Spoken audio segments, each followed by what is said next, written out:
it's a pretty special dish to be presented with an entire split pig that's been roasted for X amount of hours with all these gorgeous little garnishes. I mean, the apples we had to turn for that dish sent me down on more than one occasion.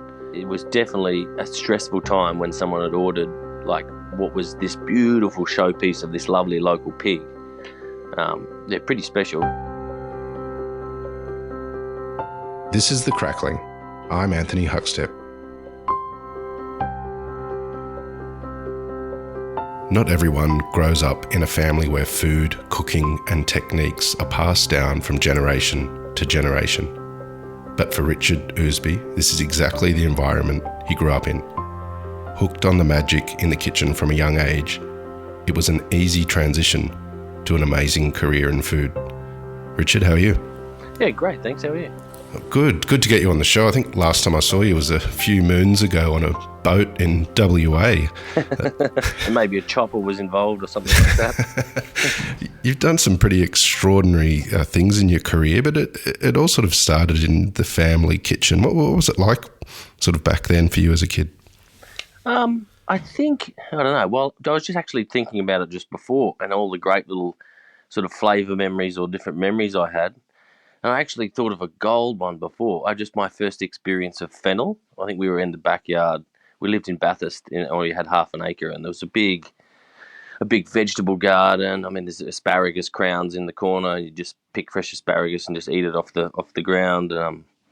But the fennel, I think we'd broken some of the shed off the side of the shed and was using it as a ninja star to throw across the yard. And it just started cutting through this. We didn't know what it was, but it turned out to be just sort of flowering fennel. And we're like, wow, that smells amazing. So just cutting this thing, just throwing this ninja star across the yard to then have Mum bust out of her pottery asking us what we were doing in a lovely way, I'm sure. And I can smell it right now when I was thinking about it, to be honest. So there was lots of cool little things like that at the time I had no idea were that special. But moving on and living in a bigger city now, I kind of yearn for those things a little bit. Well, take us back to those times. Do you have any stories of your mother and grandmother and cooking with them and the experiences you had? Yeah, so always at Nan's house, you'd go up. Well, I think we were up there. Well, I went there every afternoon. After school, it was just in front of the school. I'd drop in there. Nan would give me some biscuits for my long journey home, which was a bunch of blocks, but not that far. But she always had, you'd look in her fridge and there'd be a pot with a plate on it and there'd be some lamb's tongue that had been cooked sitting in a pot. So, occasionally you'd have a few slices of lamb's tongue or Nan's legendary cake was always at everyone's birthday. Everyone would be like, oh yeah, we're just having Sheila's cake or Nan's cake. And just, I don't know, there was bread cooking at our house always as a kid. I managed to burn myself many times making pumpkin soup or jelly or whatever we happened to be making. Rush up to the hospital and the Ousbys are here at the hospital, just bandage him up, away you go. I had a bunch of brothers and a sister, so it was always pretty busy with food. And, cherries didn't come in a plastic bag, they came in a tray. Just everything was a box of this or a box of that. You went to the sorting shed and picked it up on the way through, wherever you happened to be going. And it kind of was a lovely excess, which was fantastic. When did you first start to sort of think about a career in food? I think it was pretty early on. I mean, with some kids saying they're going to be a fireman, I was saying I was going to be a chef. So I don't know why. I don't know why or where that came from, but I just stuck to it. I don't know how. I really enjoyed it, and love doing it, and always have. So I guess it just was part of me, but maybe before I was born. You mentioned that you grew up in Bathurst, but your career sort of started in Brisbane and an apprenticeship. Tell us about the move and the change to a bigger city for you like that.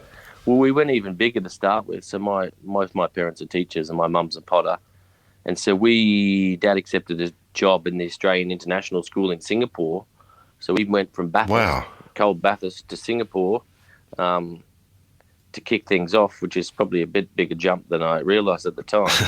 But it was, I think maybe that's where I fell in love with food. Suddenly you're in hawker centres, it's bustling, you're just choosing all these different things, and this, the hive of activity surrounding food in that hawker culture. Yeah, and then we kind of got the taste for the warmth, I think, or well, mum and dad definitely did. And then so we went back to Bathurst, and then we quickly moved to Brisbane. We didn't really want to be freezing our body, so it was off to the warmth of the tropics. And we've never looked back. I mean, everyone still lives a couple of suburbs away. My brother-in-law, my mum and dad. So it's kind of, we're Queenslanders now, perhaps. 20-something years on. Tell us about those first steps into your apprenticeship and what it was like for you in the commercial kitchen. I think I had a great start. So I was at school and I had traineeship or apprenticeship or whatever it was called. And it was a friend's mother's partner. They'd opened this little cafe. He was Japanese, named Tom, and I was a trainee. I think he did a couple of nights and a couple of days. It was not even open that much, but I'd go in there. He was very generous in relation to someone that had really never held a knife. He'd order a whole fish in, and we'd cut up the fish, or some chickens or whatever, and then we'd sit down and eat the butchered bits that I did for lunch, probably. And yeah, I think just having that delicate start was probably a pretty special time, not unbeknown to me. And then kind of got into, finished school and got into a bit busier restaurant. It was kind of a busy Italian restaurant called Alberto's in Paddington. And the sort of place where on Tuesday they did 2-for-1 family meals. So just suddenly do 200 people on a Tuesday dinner. It was all pretty family friendly. So the pizza bases were brought in. There was lots of things that were brought in, but it was all finished with a bit of love and Italian flavours. But very different from that one chef, one small kitchen to this busy, 10-person brigade pumping out. A friend of mine, Jono, got me the job there. He was a kitchen hand, and he said, I've got a mate that wants to cook. So here's me making Caesar salads for 200 people, and off we went. Do you remember any pork dishes from that time? Italian cuisine is rich with all sorts of pork dishes. Yeah, so they did a version of the veal scallopini with a pork loin, sliced and bashed out, and there was kind of a seafoody sauce. So I remember the hood catching fire when they made the sauce, the brandy in one time, but that was probably a different issue. But yeah, it was seared in the oil, and then they threw in this sauce, the brandy, deglazed that, then this sort of rich, creamy seafood sauce would go in, and then bang, 30 seconds later, it's out the door. So very that fast, fresh, Italian style, I guess. Early on in your career, like many, you ventured over to the UK. Tell us about that period of time. What was that experience like for you?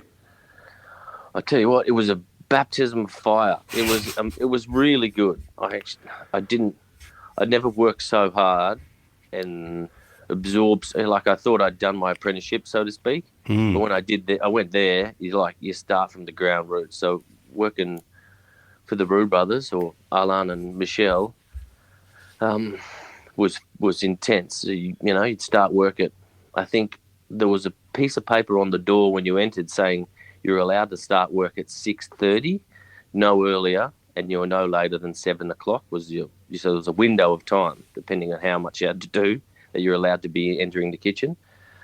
Thankfully, I befriended the baker, so I could go in early if needed, because he was always a little croissant for you.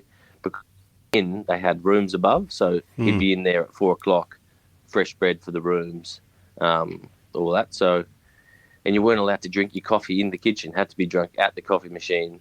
Drink your coffee, then you can start work. So it was very regimented, which was probably good for me. It's an institution in the world and still is. So I loved getting in there early. I loved, we had when I first started on Garmanger there was 5 young chefs preparing the vegetables from 6 a.m. to 1 a.m., just non-stop. It was amazing the Wow. amount of veg that came in the door every day. You kind of thought, oh, yeah, we get a good day. We got on top of things. Next day, 50 boxes of veg arrives, and you're just like, oh, God, let's go. We got to go again on this. One person just chopped herbs all day, every day. So it was pretty demoralising for some, but once you crack through the crust of it, so to speak, you gain respect fast enough, and it was pretty organised in relation to you couldn't swear out loud, you couldn't say boo. This time you did that. This time you did that. It was they kept the cloths were counted on the way in, they counted on the way out. There was not a beat was missed. Your time with at the Waterside Inn, take us back there. Were there any sort of butchery lessons that you'd learnt or pork dishes that sort of changed your way of thinking with cooking? The simplicity of a roasted pig is something, like you're in one of the best restaurants in the world, yet someone's ordered a whole pig to be served at their banquet in the private room. And the amount of, like finessing and organising and whatever that goes into getting that to those people at a 3-star level was quite stressful. But, I mean, it's a pretty special dish to be presented with an entire split pig that's been roasted for X amount of hours with all these gorgeous little garnishes.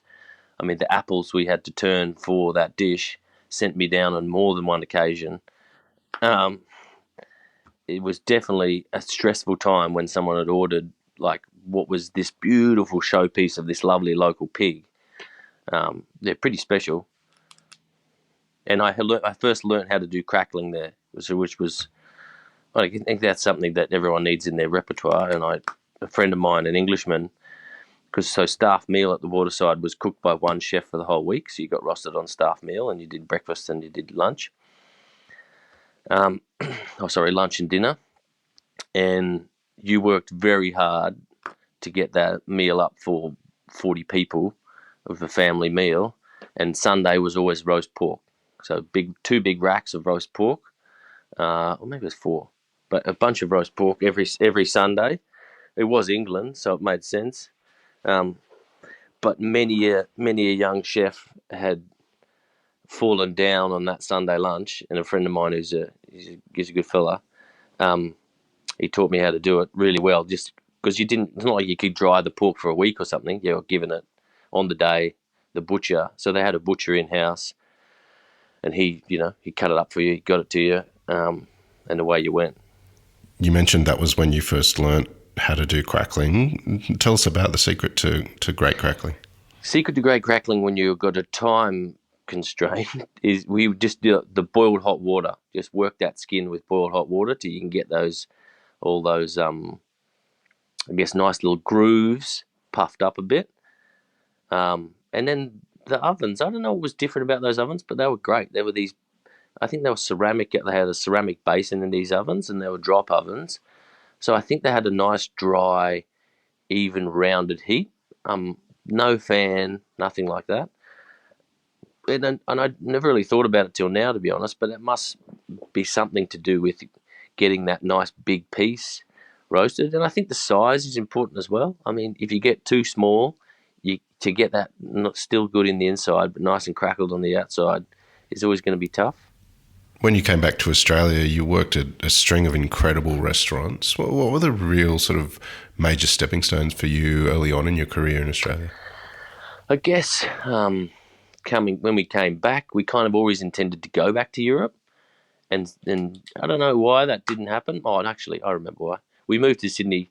My wife got a job as a flight attendant, long haul. So Virgin had just started doing long haul flights, and we moved to Sydney for that, which was perfect for me because I kind of knew that's where I wanted to be in Australia for the style of restaurants.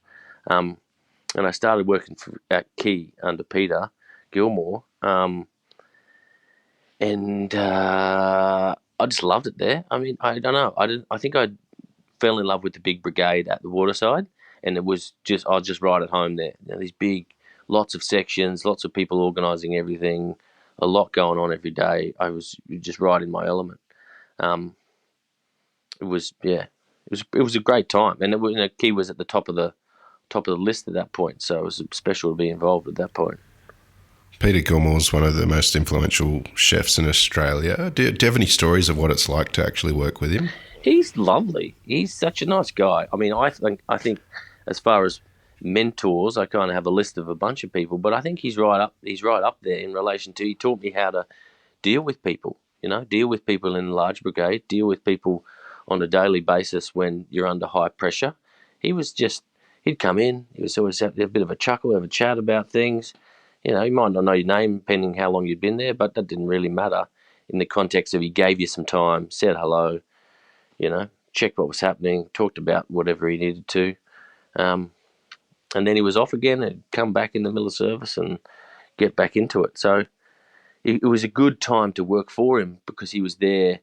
You saw him every shift, like he only had the one restaurant at that point, and I'm sure he goes into his restaurants all the time now, but it was a really special person to learn from because he kind of thought about food in a way totally different to me and different to the way I think about food now as well. Even just he could see something in each ingredient. I don't know if I could still, like the shape of something or the flavor it might have if you applied this, or you can just, yeah, pretty special dude. Peter's credited for the sort of wave of pork belly dishes across the country, and also the pork jowl as well, which is really stud. Do you have any experiences of what it was like in the kitchen dealing with pork at Key at that time? The jowl in particular was a big job. So it'd be, boxes and boxes of jowls would arrive every day. And at this point, jowls were, I don't know, they weren't exactly throwaway, but they were pretty cheap. And he kind of turned this cheap cut into this champion of the Key degustation. So there was lots of different pork dishes over the years, like you said. There was the belly with the abalone and the shaved squid, which was a pretty famous dish, and a very intense plate up with silken tofu, and had a little garlic shoot stuffed in the top of each one, and this garlic chive sort of draped over each piece of silken tofu, and this perfect ring where it all had to sit. And the bellies had to be this size, and it was pretty exceptional. But one of my favourites was definitely the jowl, and it was we cooked them overnight, and then we set them, cleaned them to these perfect little pillows, and then to order, they'd get heated on papillote, each individual portion taken out. Then this maltose crust would go over the top, which is basically a type of sugar. So you've got a crackling made of sugar, and then these beautiful prunes. I think they're from South Australia that have been cooked in XO and XO vinegar, I think, and this lovely rich cauliflower puree that had been, just at this whipped cream had just been folded in just at the last minute, just to lighten it up and give it this sort of loving richness. I mean, it's one of those dishes of the century for sure. You spent a lot of time with the Stokehouse group. Tell us about that time leading up to that and how you got that gig. So we'd moved back to Queensland due to a change of life. I think we just kind of decided that we'd lived in Sydney for almost 4 years at that point. We kind of maybe wanted to come home, or there was a few things at play with life and family. And I kind of, and I guess I'd also just competed in a bunch of competitions and done quite well. So I'd kind of ticked a few things off a list, I guess. And we came back, and I was like dead set on opening a restaurant and having a farm. I was like, yep, that's what I'm going to do. And after all the money ran out, my wife said, you better get a job. So I thought, oh yeah, okay. I'd heard about Stokehouse. I knew they were of high quality, and just so happens via whatever the world, I opened up Seek, and there was a job going at Stokehouse for the sous chef. And I thought, oh yeah, I could apply for that. So I went in, had about a series of, I think it was about 3 interviews in the end with Tony Kelly, and got a job. It was it was seemingly easy after dressing up in a suit 3 times in a row and wondering why we had so many damn interviews. Well, yeah, we got there in the end. And that was, I mean, then proceeded to spend the next 6.5 years there. It was really, I've got so many fond memories of that place, and perhaps because I wasn't in the thick of making sure there was enough butter in the sauce, I kind of experienced it in a totally new way. Um, Kind of going from being the sous chef to being the head chef really fast. I think it was about 7 months later or 6 months later. And then probably, 2 years later, I was the executive chef of that one and the one in Melbourne. So kind of the acceleration was fast, and you kind of didn't have a time to think about it any more than living in it. It was really amazing time. My old boss, Peter McMahon, who a friend of mine still, I kind of just got so many fond memories of like throwing stuff at him coming back with great stuff, and me going, okay, perfect, we'll move forward like this, or yeah, it was just a whirlwind. Looking back at that sort of quick transition through the kitchen at a really influential restaurant group, looking back now at yourself, what was it like back then compared to sort of what you know now? Yeah, very.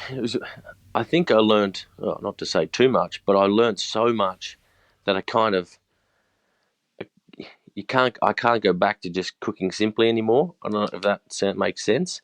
I know a lot about, well, I feel like I do, the industry and the restaurants, and all these having all the P&L meetings and all this sort of interesting stuff that takes you far past a radish is a radish and a garlic clove is a garlic clove. Now the pork chop is a pork chop. There's a lot that, I think very differently about it now, and I think that's a good thing. It's just a different path that I maybe would have gone if I'd stayed in fine dining restaurants exclusively and kind of worked on the pass. So yeah, I don't know. It was a whirlwind. You briefly mentioned that you won a few awards, around about a decade ago. You won multiple Young Chef of the Year awards. Tell us about those experiences, and do you have any stories of that time?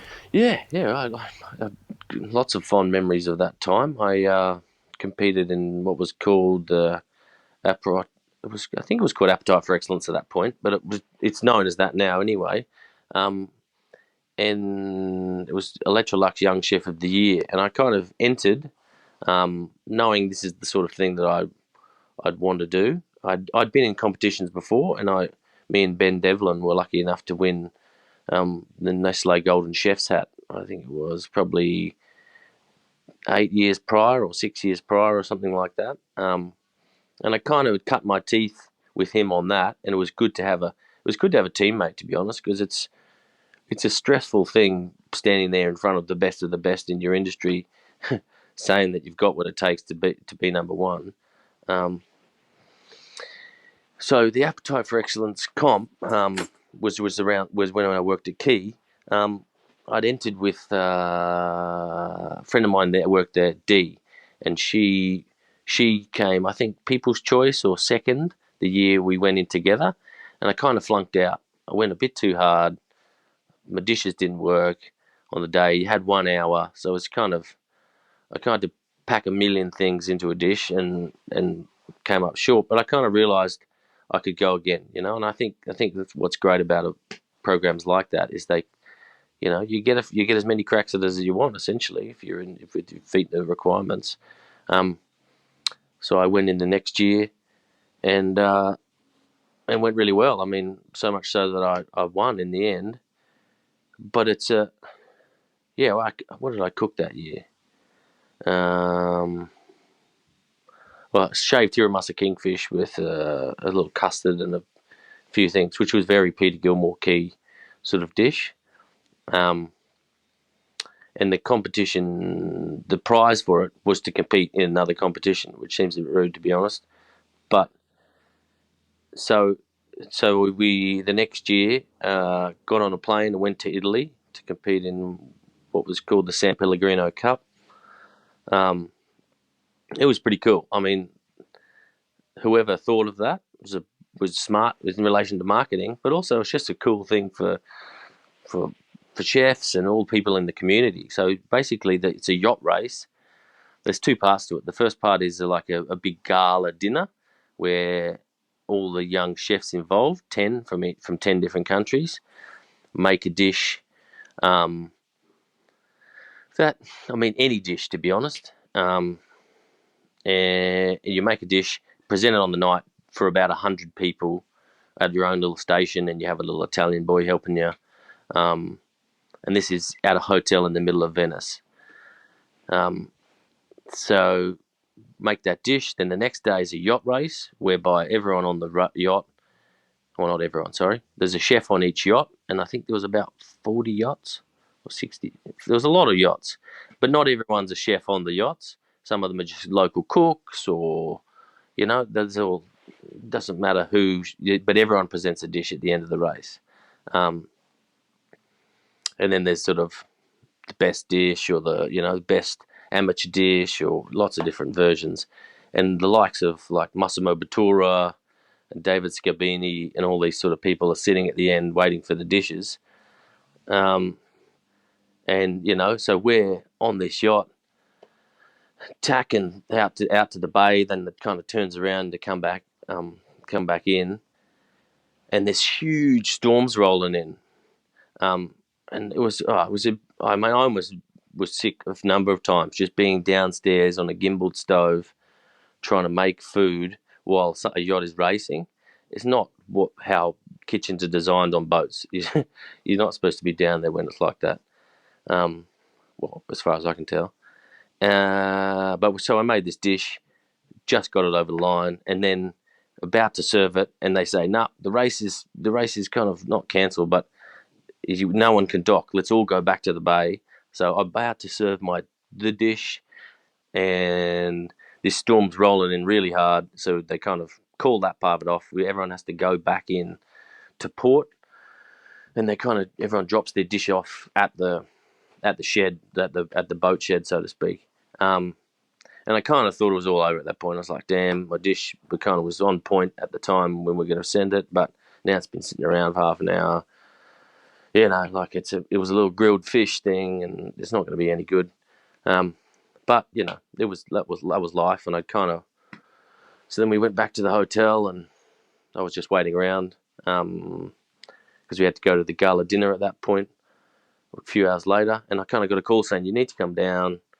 You need to go on this boat you just need to go on this boat. And I was like, okay, sure, I'll come down.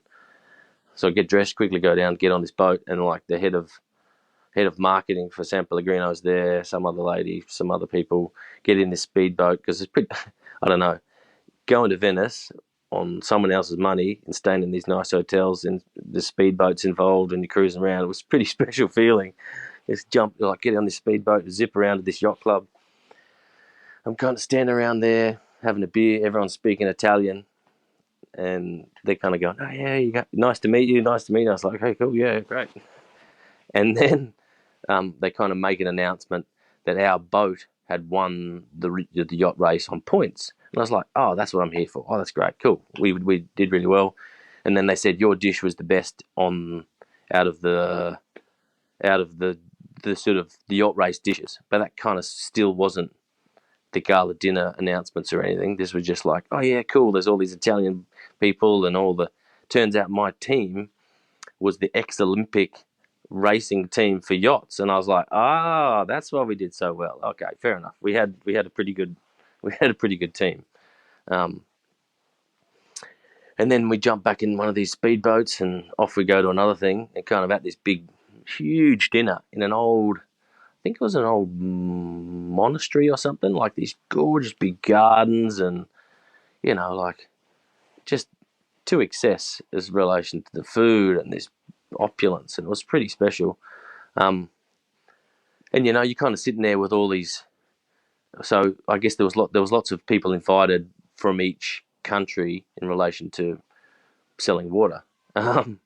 So like there's some great Australian importers, which are lovely people, and just there was a sort of an Australian team on my table, so we were chatting, having a good time, and then kind of the tension's building, and it's time for the big announcement, and kind of all these names have been read out about this People's Choice and this, and then they kind of read my name out, and I was kind of like, wait a minute, this is the one.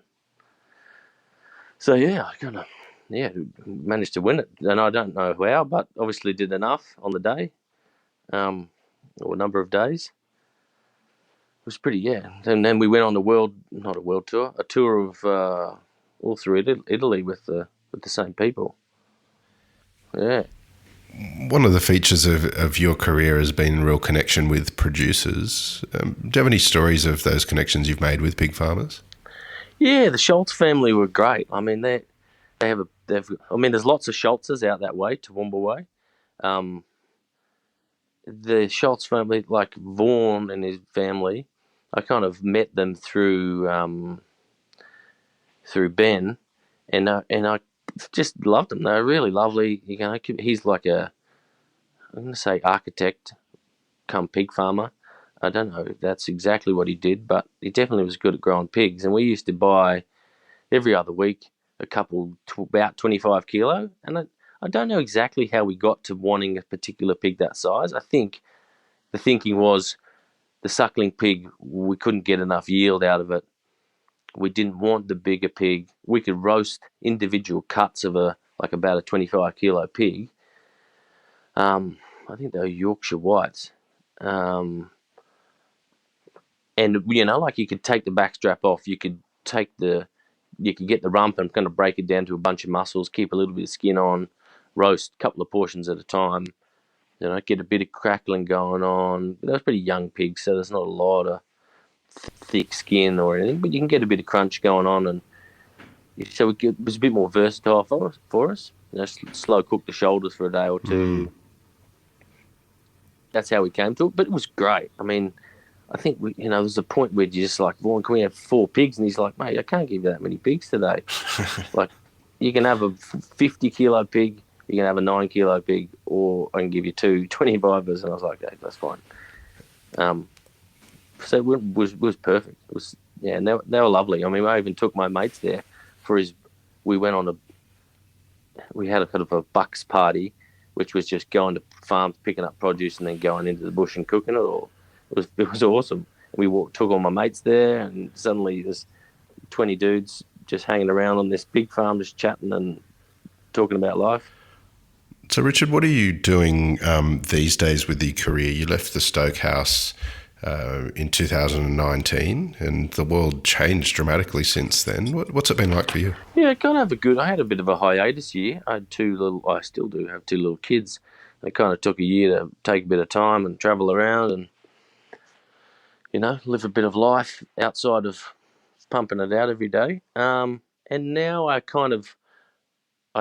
was interesting. So after all that, again, out of money, and kind of had needed to get a job, but COVID had just started. So I kind of was a bit stressed about that, and not knowing where to go, what to do, and how to be in that new space that we all experienced.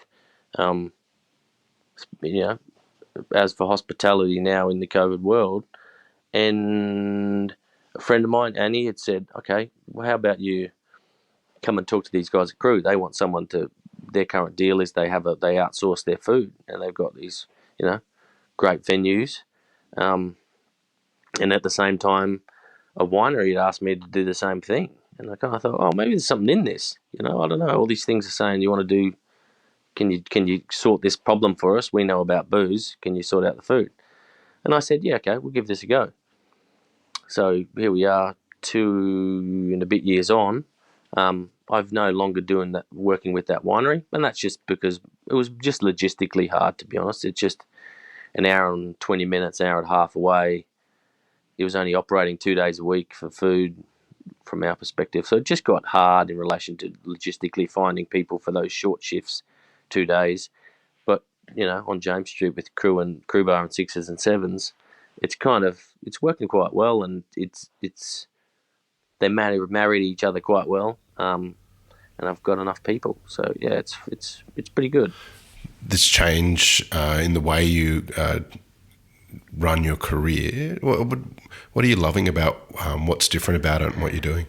you can. I think what I like about it is if you want to work really hard, you can. But if you want to have a 3 or 4 day working week and push yourself a little bit harder on some other days, you can as well. You're not strapped to the roster, so to speak, in the same way. Well, that's where I try to get to with my staffing is, like you can kind of tweak it a little bit. My brother's, while I'm on doing this, digging a hole in my yard because we're putting a new gate in.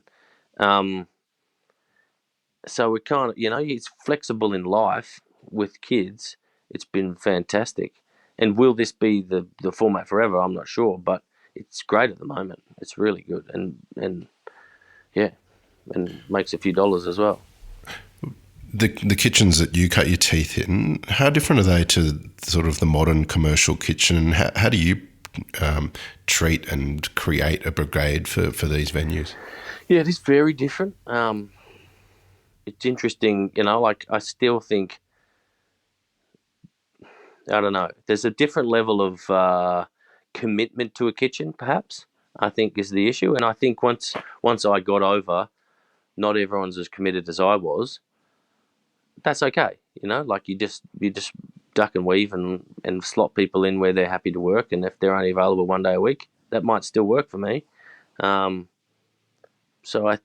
it's a different in relation to. I feel like all the kitchens I worked at when I was younger, everyone was dedicated to the cause. It was about each plate. It was about making the experience. And now I guess I'm in more of a business in relation to, okay, we need these people to do this on that day, and I'm happy to have a beer with them and relax with them and chat and keep it all together, but they're not going to be as passionate as I was, and that's okay. Earlier on, you mentioned about the secret to Crackling and your time at the Waterside Inn, and you said it's sort of a fast way when you're under pressure to get Crackling right. Is there a way that you do it in kitchens these days that sort of may take a bit more time and can get a great result? I think it's just getting that skin dried out. I mean, that's what I always do. We roast a pork belly at one of the venues, and I just leave it unwrapped for about 4 days. You need to score that, just get it dried out. That's not the fast way, but it definitely is effective. And I mean, good, you need a pork belly that's got a bit of skin to it and a bit of fat. You don't want to be, roasting a lean pork belly. As much as people talk about lean meat, once you roast it, all the fat's in the tray anyway, so you may as well have roasted a fatty piece. You've made the transition to working on big venues and consulting as well. What's next for you? Don't know. I mean, I'm kind of just living the flow, so to speak. That sounds a bit, I'm searching out things. I wanna keep experiencing more and keep learning. And whether I don't think that learning's how to chop the chives correctly. That's just learning about. I was only talking to my brother who's a builder, and I was saying, why don't we buy little shop fronts and turn them into places and, go down that route and learn, live that life. So I don't think it looks any particular way. I just want to keep evolving and trying things out and experiencing, the world through restaurants and food and cafes or whatever comes our way. Well, Richard, it's an absolute honour to have you on The Crackling today to hear your story. Please keep in touch and we'll catch up again soon. Thanks very much for having me. This is The Crackling, a Deep in the Weeds production in partnership with PorkStar. I'm Anthony Huckstep. Stay tuned as we catch up with some of Australia's best chefs and pork producers to discover what makes Australian pork so special.